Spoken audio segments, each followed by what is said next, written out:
going on, guys? And welcome back to the vlog channel.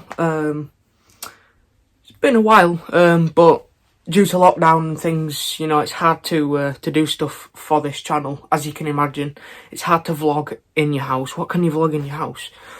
But this is something really different. We're building an RC buggy track, or we have built an RC buggy track, and it's 3 tracks in one, which is pretty awesome. It's completely made out of dirt.